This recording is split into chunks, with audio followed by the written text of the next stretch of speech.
My name is Esther Mwaniki and I'm the founder and CEO of Lapid Leaders Africa.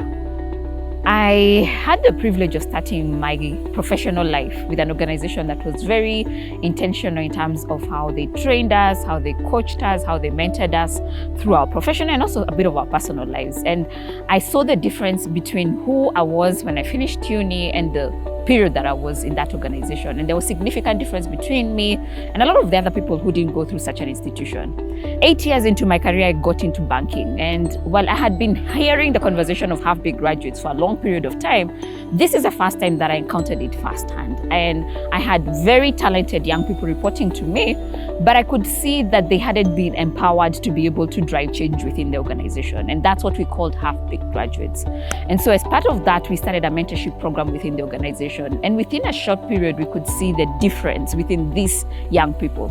Just intentional training, mentoring, and coaching had made such a difference in that individual. And so that led me to a conversation around how do we do this on large scale? And that led to the birth of Lapid Leaders Africa. Lapid Leaders Africa is an organization that exists to work with that young person, to equip them with the skills, the mindset, the experiences, the networks that unlock their prowess and enable them to be able to do great things within the continent. I joined Lapid in 2014, just the second year of my university. I was studying at Kenyatta University. I remember the first time that I joined Lapid. It was a 2-day session. And we were about 16 people in one class. For me, my takeouts were leadership, communication, and problem solving, really. The team and I planned a trip to Rwanda. And this was a 1-week trip just to find out how other organizations were operating in different countries. One of the leading organizations that we actually met there were the Rwanda Development Board. So this board actually makes it easier for companies to come into Rwanda and develop businesses. And I remember being taken through the processes that these companies really were going through and what I had learned at Lapid, and a lot of them merged. And one of them is teamwork, because you cannot be able to build something without great teamwork. And we had a chance to also get into the culture. So we went to the Kigali Memorial, where we learned about the genocide that took place during that time. And it was just an eye-opening experience outside of Kenya, and this was all by Lapid. While I was in campus, I was feeling really busy. I was running 2 businesses. One was a restaurant, and the other one was an IT consultancy, right? And I was also taking a course, which was also very intense. And because of all of this, I was feeling tired, exhausted, and lost, not knowing exactly where all of this was going to lead to. And that's when my friend Derek introduced me to Lapid. During the Lapid program, there are 3 key pillars: Lead Self, Lead Marketplace, and Lead Africa. In the Lead Marketplace pillar, you learn about entrepreneurship. And how you learn about it is you have the theoretical part, where you sit in class, learn how to develop business model canvases and business plans. After that, you actually have to go out and build the business by doing market research, iterating on your minimal viable product or your business itself, and then delivering the service to your customers. And what this does is that it reinforces what you learned in the theoretical part while giving you additional insights which you can't learn by sitting in a classroom. And that is how Lapid helps you go on the entrepreneurship journey. After Lapid, the same friend who introduced me to Lapid, called Derek, introduced me to another program called Meltwater Mest. And what they do at the program is that they take young entrepreneurs all over Africa and train them on how to start software businesses which are scalable while solving the continent's problem, right? Luckily for us, the problem that we were able to identify was that the informal retailers, the Dukas or the mom and pop shops, have a challenge where they're not able to compete with the big retailers because they buy their products at an expensive price, right? So what we do is that we provide them with affordable access to inventory by aggregating their buying power. While doing this, we also digitize their records, which helps them get access to credit facilities, and we also use the same data to give them working capital. Fortunately, after finishing the program and pitching our business, we were able to secure funding of $100,000, and we were able to start our business called Quasar Technology, which is now based in Johannesburg, South Africa. Cedar Africa Group, we are a organizational change and talent management firm. What that basically means is that we help organizations identify talent, either helping them with strategies to map the talent that they need, and then how to attract on board and develop that talent in the organizations. Some of the challenges that we see with graduates currently is very linear, one-way thinking. Individuals who I think are used to being told and therefore look at the boss as being the end all with whatever either problem needs to be resolved or decision that needs to be made and so forth.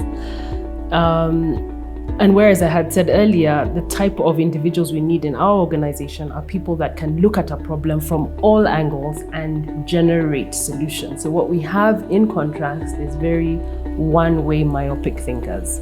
We also have, the other challenge I think we see quite a bit is just poor communication, inability to convey thoughts, ideas, express views either orally or in writing. We came across Lapid a few years ago when we were looking for new graduates. And what stood out with the talents that we got from Lapid was individuals who were clear out-of-the-box thinkers.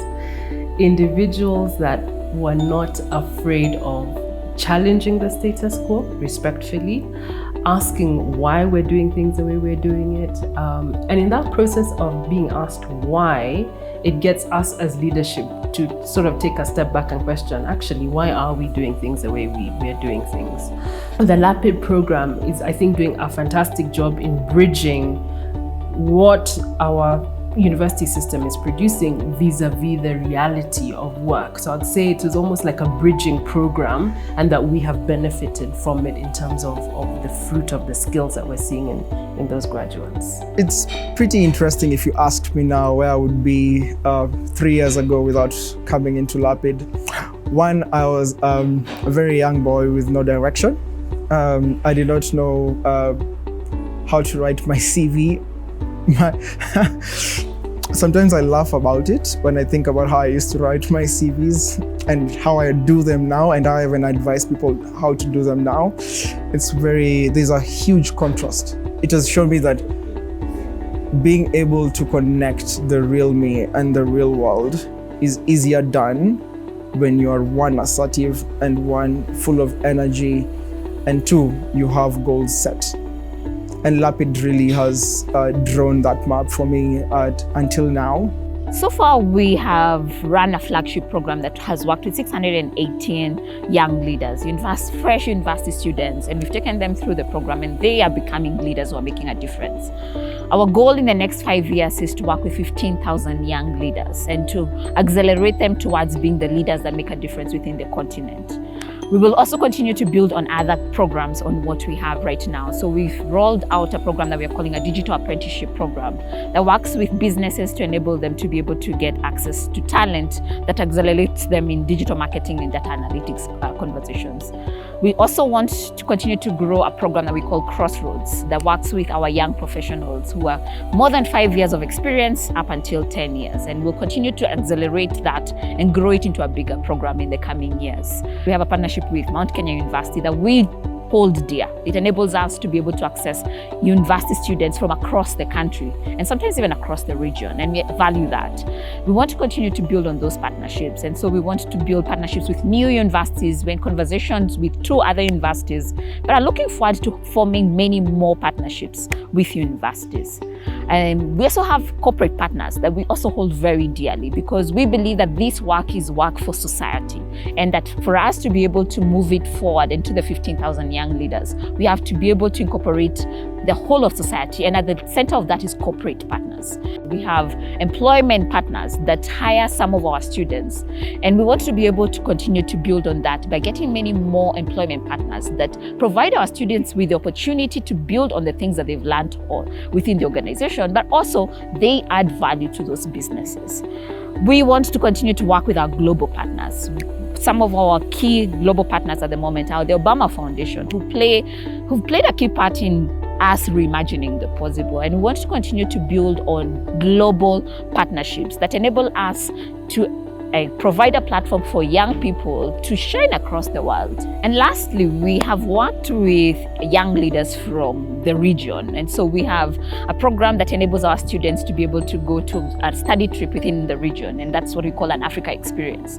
And so far, our students have visited Rwanda, Zambia, Ethiopia, and Uganda. And as they do that, they meet with corporate leaders, they meet with government leaders, and in the process, build a Pan-African mindset.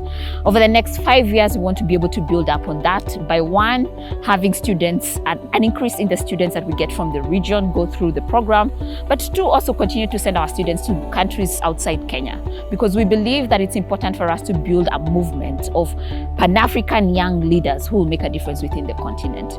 And so one of our bigger goals is continue to send students on the Africa experiences, but to also continue to get more students from those countries going through the program. We also heavily invested in ensuring that the women in this continent are represented in the process of building the next generation of this continent. And because of that, we have goals to ensure that our program has at least 60% of our program is young women who go through the program and ultimately who build solutions within the continent. Just because we believe when women move forward, the continent moves forward.